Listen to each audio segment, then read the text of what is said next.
இவர்களின் கையிலே புரளக்கூடிய பணத்தின் அளவு தெரியுமா? ஒவ்வொரு மாதமும் ஒவ்வொரு வருடமும் இந்த தௌஹீத் ஜமாத்துடைய நிர்வாகத்திலே பல கோடி ரூபாய்கள் புரளுகிறது.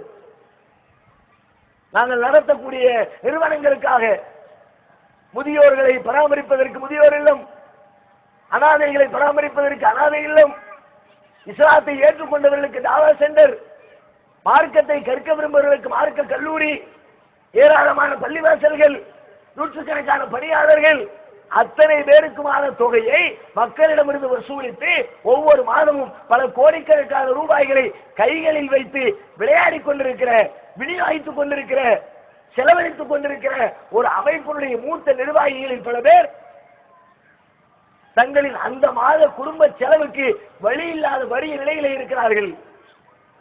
அதை பார்க்கிறார்கள். இவங்க இந்த அமைப்பை வச்சு பொருளாதார ரீதியா சம்பாதிக்கல, அரசியல் ரீதியா லாபம் அடையல, துன்பங்களை சந்திக்கிறாங்க. நாம் அடிக்கிறோம், பிரச்சனை செய்கிறோம், காவல்துறையை வழக்கு பதிவு கொடுக்கிறோம். இவை அனைத்தையும் தாங்கிக் கொண்டு இந்த துன்பங்களை எல்லாம் எதிர்கொண்டு இவர்கள் மீண்டும் மீண்டும் மீண்டும் நமக்கு சொல்லிக் கொண்டே இருக்கிறார்களே, ஏன் அவர்கள் சொல்லுகிறார்கள் என்று சிந்திக்க ஆரம்பித்தார்கள். அதனுடைய விளைவு இன்றைக்கு இத்தனை லட்சம் மக்களை இறைவனின் கிருபையினால் தௌஹீத் ஜமாத்திற்குள்ளே அல்லாஹ் நுழைத்திருக்கிறான். இந்த வழிமுறை சரியான வழிமுறை, சொல்லிக்கொண்டே இருப்போம்.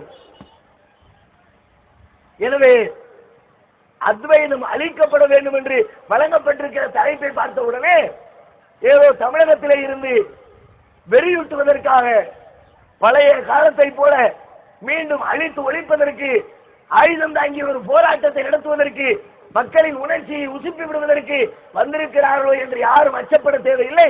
அப்படிப்பட்ட வழிமுறை தௌஹீத் ஜமாத்துடைய வழிமுறை இல்லை. இஸ்லாமே என்ன சொல்கிறது?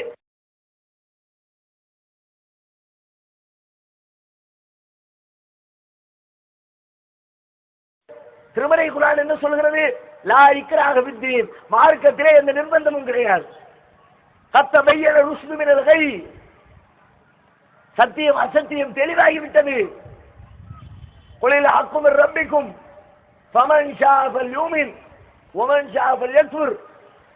இது உமது இறைவனிடமிருந்து வந்திருக்கிற சத்தியம். சத்தியத்தை எடுத்து சொல்லிவிட்டோம். விரும்புகிறவர் நம்பட்டும், விரும்புகிறவர் மறுக்கட்டும். இதுதான் இஸ்லாத்தினுடைய நிலைப்பாடு, அதுதான் தௌஹீத் ஜமாத்துடைய நிலைப்பாடு. இன்னும் சொல்வதாக இருந்தால், அந்த மக்கள் எங்களை தாக்கினால் கூட நாங்கள் ஏகத்துவத்தை சொல்லும் பொழுது அதற்கு எதிராக நின்று கொண்டு எங்கள் மீது தாக்குதலில் ஈடுபடுகிறார்கள் ஏராளமான இயக்கத்தை சார்ந்தவர்கள், ஏராளமான கொள்கை பிரிவை சார்ந்தவர்கள். அவர்கள் மீது நாங்கள் கோபப்பட்டது கூட கிடையாது. அறியாமையில் எதிர்க்கிறார்கள் என்று கரிசனம் தான் காட்டியிருக்கிறோம். நபிகள் நாயகம் ஸல்லல்லாஹு அலைஹி வஸல்லம் அவர்கள் ஏகத்துவத்தை சொல்லும் பொழுது அடிக்கப்பட்டார்களே, ஊர் விளக்கம் செய்யப்பட்டார்களே, அப்பொழுது நபிகளாருடைய உள்ளத்திலே கோபம் வந்ததா, இரக்கம் வந்ததா? திருமறை குர்ஆன் சொல்லுகிறது, ஃபல அல்லக பாகிஉன் நஃப்ஸக அலா ஆசாரிஹிம் இல்லம் யுமினு பிஹாதல் ஹதீஸ் அஸஃபா. நபியே, இந்த மக்களுக்கு நீங்கள் சொல்லுகிற மார்க்கத்தை அவர்கள் நம்பாமல் இருக்கிற காரணத்தினால், நம்ப மாட்டேங்கிறானே, இஸ்லாத்தை ஏத்துக்க மாட்டேங்கிறானே, மறுமையில் நரகத்துக்கு போயிடுவானே, சொல்லுகிற மார்க்கத்தை அவர்கள் நம்பாமல் இருக்கிற காரணத்தினால், நம்ப மாட்டேங்கிறானே, இஸ்லாத்தை ஏத்துக்க மாட்டேங்கிறானே, நரகவாசியாக ஆக முடியாது என்று கவலைப்பட்டு பல அல்லக பாகிஉன் நஃப்ஸக, உங்களை நீங்களே அழித்துக் கொள்வீர்கள் போல் இருக்கிறதே. அடிக்கிற மக்கள் மீது நபிகளாருக்கு இரக்கம் வந்தது. ஐயோ, விவரம் தெரியாம அடிக்கிறானே, எங்களிலே அதுதான். இன்றைக்கு எங்களை பல பேர் அடிக்கிறார்கள், பேசுகிறார்கள், விமர்சிக்கிறார்கள், எங்களுக்கு எதிராக அவதூறு பரப்புகிறார்கள். எங்களை மட்டுமே குறிவைத்து இன்றைக்கு முஸ்லிம் சமுதாயத்திலே ஏராளமான பேர் இயங்கிக் கொண்டிருக்கிறார்கள். எத்தனையோ கொடியவர்கள் இருப்பார்கள், கண்டுகொள்ள மாட்டார்கள். தௌஹீத் ஜமாத் மட்டும்தான் அவர்களுக்கு டார்கெட். அப்படிப்பட்ட நிலையிலே நின்றாலும் கூட அவர்கள் மீது எங்களுக்கு கோபம் வரவில்லை, பச்சாதாபம் வருகிறது, இரக்கம் வருகிறது, கரிசனம் வருகிறது. அந்த கரிசனம் தான் அவர்களை கொண்டு வந்து சேர்க்கும். நபிகள் நாயகத்தை பற்றி திருமறை குர்ஆன் சொல்லுகிறது, லக்கது ஜாஅக்கும் ரசூலுன் மின் அன்ஃபுசிக்கும், உங்களில் இருந்து உங்களுக்கு ஒரு தூதர் வந்திருக்கிறார். அஸீஸுன் அலைஹி மா அனித்தும் ஹரீஸுன் அலைக்கும் பில் முஃமினீன ரഊஃபுர் ரஹீம், நீங்கள் சிரமப்படுவது அவருக்கு கஷ்டமாக இருக்கிறது, நீங்க நரகத்துக்கு போயிடக்கூடாது, நீங்க அசத்தியத்தில் விழுந்துடக்கூடாது என்று நீங்கள் படுகிற துன்பம் அவரது உள்ளத்தை வேதனைப்படுத்துகிறது. ஹரீசுன் அலைக்கும் பில் முஃமினீன ரഊஃபுர் ரஹீம், மூமின்களின் மீது பேராசை கொண்டவராக, இரக்கமுடையவராக, கருணை காட்டுகிறவராக ஒரு தூதர் உங்களிடத்திலே வந்திருக்கிறார் என்று திருமறை குர்ஆன் பிரகடனப்படுத்தியது. அந்த தூதர் மார்க்கத்தை சொல்லும் பொழுது, பிரச்சனைகளை சந்திக்கிற பொழுது, பிரச்சனை கொடுக்கிற மக்களை பற்றி அவர்களின் உள்ளத்திலே என்ன நினைத்தார்களோ அதே எண்ணத்தை மையமாக கொண்டு நாமும் தாவாவை செய்தால் இந்த அத்வைதத்தை அழிப்பது நெடுநாட்களுக்கு தேவைப்படுகிற போராட்டம் கிடையாது. நபிகள் நாயகம் ஸல்லல்லாஹு அலைஹி வஸல்லம் என்பவர்கள் தம்முடைய 23 ஆண்டு கால வாழ்க்கையில் எத்தனை அசத்தியங்களை வீழ்த்தினார்கள். இன்றைக்கு நம்முடைய ஊரில் பெரும்பான்மையான மக்கள் இதை அசத்தியம், இதை வீழ்த்த வேண்டும் என்று விரும்புகிறோமே. நபிகளார் காலத்திலே அவர்களின் 23 ஆண்டு கால வாழ்க்கையிலே அவர்கள் வீழ்த்திய அசத்தியம் எத்தனை? யூத அசத்தியத்தை வீழ்த்தினார்கள், கிறிஸ்தவ அசத்தியத்தை வீழ்த்தினார்கள், இணை கற்பிக்கிற அசத்தியத்தை வீழ்த்தினார்கள், காபிர்களை வீழ்த்தினார்கள், மஜூசிகளை வீழ்த்தினார்கள், இறை மறுப்பாளர்களை வீழ்த்தினார்கள். வெறும் 23 ஆண்டு காலத்தில் எப்படி நபிகளார் காட்டிய இரக்கம், பாசம், தாவா மக்களை கொண்டு வந்து சேர்த்தது. இவ்வளவு நல்ல மனுஷனா இருக்கிறாரு நபிகள் நாயகம் ஸல்லல்லாஹு அலைஹி வஸல்லம். அவருடைய காலத்தில் யமாமா என்ற பகுதியில் ஆட்சியாளராக சுமாமா என்ற ஒருவர் இருக்கிறார். முஸ்லிம்களுக்கு தொல்லை கொடுக்கிறார். சஹாபாக்களால் கைது செய்யப்பட்டு மஸ்ஜிது நபவியிலே கொண்டு வந்து கட்டப்படுகிறார். கட்டி வைக்கப்பட்டவருக்கு நல்ல முறையில் கவனிக்கிறார்கள், உதவி செய்கிறார்கள், உணவு கொடுக்கிறார்கள். முதல் நாள் இரவில் நபிகளார் அந்த சுமாமாவை பார்த்து கேட்கிறார்கள், சுமாமாவே, உன்னிடத்திலே நாங்கள் எப்படி நடந்து கொள்ள வேண்டும் என்று நீர் விரும்புகிறீர்? சுமாமா பதில் சொல்லுகிறார், நான் உங்களின் அடிமையாக கைது செய்யப்பட்டு கைதியாக பிடிக்கப்பட்டிருக்கிறேன். நீங்கள் விரும்பினால் என்னை தண்டிக்கலாம், நான் உங்களுக்கு செய்த கொடுமைகளுக்காக என்னை பழி வாங்கலாம், விரும்பினால் என்னை மன்னித்து விட்டு விடலாம், மன்னித்து அனுப்பினால் உங்களுக்கு நான் நன்றியுள்ளவனாக இருப்பேன். முதல் நாள் சொல்லுகிறார். இரண்டாம் நாள் அதே போல பகல் முழுக்க கழிகிறது. இரண்டாம் நாள் இரவிலே நபிகள் நாயகம் ஸல்லல்லாஹு அலைஹி வஸல்லம் சுமாமாவை பார்த்து அதே கேள்வியை கேட்கிறார்கள். சுமாமாவே, உம்மிடத்திலே நாங்கள் எவ்வாறு நடந்து கொள்ள வேண்டும் என்று விரும்புகிறீர்? முதல் நாள் சொன்ன அதே பதிலை சுமாமா மீண்டும் சொல்லுகிறார். மூன்றாம் நாள் வருகிறது. நபிகளார் சொல்லுகிறார்கள், சுமாமாவை கட்டப்பட்டிருக்கிற கயிறுகளை அவிழ்த்து விடுங்கள். சுமாமா அவிழ்த்து விடப்படுகிறார். நபிகளார் எதுவும் பேசவில்லை. அவிழ்த்து விடப்பட்ட சுமாமா வெளியிலே செல்லுகிறார், குளித்து சுத்தப்படுத்திக் கொள்கிறார். மீண்டும் நபிகளாரை சந்திக்க மஸ்ஜிது நபவிக்கு வருகிறார். நபிகளாரின் கரங்களை பற்றி அஷ்ஹது அல்லா இலாஹ இல்லல்லாஹ் வ அன்னக முஹம்மதர் ரசூலுல்லாஹ் என்ற திருக்கலிமாவை சொல்லி இஸ்லாத்திற்குள்ளே நுழைகிறார். எப்படி நுழைந்தார்? எது அவரை நுழைத்தது? அவரை தண்டித்து, அவரை அச்சுறுத்தி, அவரை அடித்து, அவரை பழிவாங்கி அவரை இஸ்லாத்தின்பால் கொண்டு வந்தார்களா? அவருடைய அசத்திய கொள்கையிலிருந்து அவரை மீட்டெடுத்தார்களா? நல்ல முறையை நடந்து காட்டினார்கள். நாங்கள் உங்கள் எதிரிகள் இல்லை என்பதை புரிய வைத்தார்கள். உங்களை நேசிக்கிறவர்கள் என்பதை தங்களுடைய செயலால் வெளிப்படுத்தினார்கள்.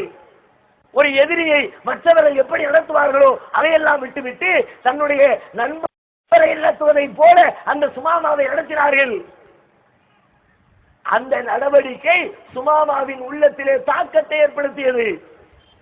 இஸ்லாத்தை ஏற்றுக்கொண்டு சுமாமா சொல்லுகிறார், நேற்றைக்கு வரைக்கும் இந்த உலகத்திலே, இந்த பூமியிலே எனக்கு பிடிக்காத வெறுப்பு நிறைந்த ஒரு முகம் இருந்தது என்றால் அது உங்களின் முகம்.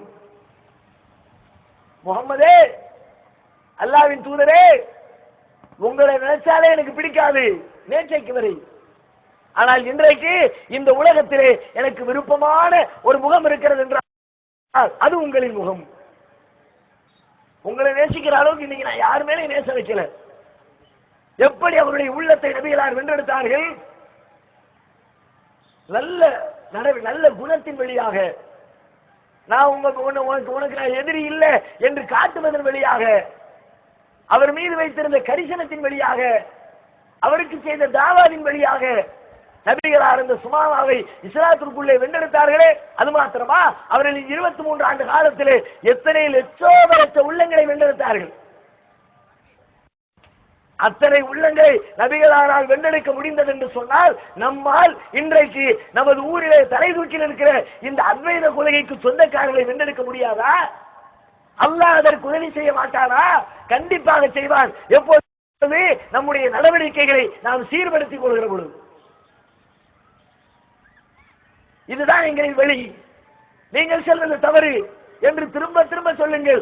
அடிமேல் அடி அடித்தால் அம்மியும் நகரும் என்பார்களே, அதுபோல கொள்கையை திரும்ப திரும்ப சொல்லுங்கள், காரணகாரியத்தோடு சொல்லுங்கள். ஒரு சின்னஞ்சிறிய குழந்தை இடத்திலே கூட ஒரு காரியத்தை செய்யக்கூடாது என்று சொன்னால் அதை வெறுமனே அதிகாரத்தோடு சொல்லாமல் காரணத்தோடு சொல்ல வேண்டும் என்று கற்றுத் தருகிற மார்க்கம் இஸ்லாம். எதையுமே செய்யக்கூடாது, திங்கக்கூடாது, போகக்கூடாது சொல்லி பாருங்க, உங்க முன்னாடி போக மாட்டான். நீங்க போனதுக்கு பிறகு அதை செஞ்சுக்கிட்டே இருப்பான்.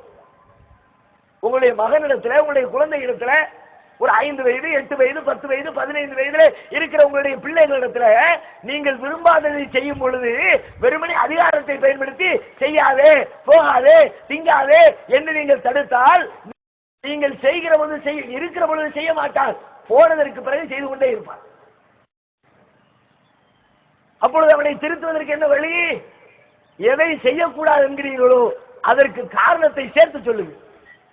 இதை ஏன் செய்யக்கூடாது தெரியுமா? எதுக்கு சாப்பிடக்கூடாது தெரியுமா? இந்த வேலையை எதுக்கு ஈடுபடக்கூடாது தெரியுமா? இதை செஞ்சா இந்த கேடு வரும்பா என்பதை அவன் புரிகிற விதத்திலே எடுத்து சொல்லி விளக்கி கொடுங்கள். நபிகள் நாயகம் ஸல்லல்லாஹு அலைஹி வஸல்லம் அவர்களுடைய பேரர் ஹுசைன் ரலியல்லாஹு அன்ஹு ஒரு நாள் நபிகளாரின் வீட்டிலே வைக்கப்பட்டிருந்த சதகா பொருட்களில் ஒரு பேரித்தம்பழத்தை எடுத்து வாயில போட்டு விடுகிறார். நபிகளார் பார்த்து விடுகிறார்கள். பேரிச்சம்பழ ஜக்காத்து பொருட்களை, தர்ம பொருட்களை சாப்பிடுவது நபிகளாருடைய குடும்பத்திற்கு ஹராம் இல்லையா? ரசூல் ஸல்லல்லாஹு அலைஹி வஸல்லம் உடனடியாக அந்த ஹுசைனுடைய வாயிலே விரலை விட்டு உள்ளே அவர் சாப்பிட்டுக் கொண்டிருக்கிற பேரித்தம்பழத்தை எடுத்து வெளியிலே போட்டுவிட்டு அப்பொழுது அவருக்கு பாடம் நடத்துகிறார்கள். நீ என்ன தின்ன? ஓங்கி மண்டையில அடிக்கல, இதையெல்லாம் திங்கக்கூடாது அப்படின்ட்டு போகல. அல்லாஹ்வுடைய தூதருடைய குடும்பத்தார், அவர்களுக்கு தர்ம பொருட்கள் ஹராம் என்று உனக்கு தெரியாதா? அம்மா அலிம் தனி அறியவில்லையா? அப்படின்னா என்ன அர்த்தம்? ஏற்கனவே இது ஹராம் என்று ரசூலுல்லாஹ் சொல்லி இருக்கிறார்கள். அதை மறந்து போய் பேர பிள்ளை மீண்டும் என்கிறது. நபிகளார் என்ன செய்தார்கள்? மீண்டும் பாடம் நடத்தினார்கள். அல்லாஹ்வுடைய தூதருடைய குடும்பத்தாருக்கு இது ஹராம் இல்லையா?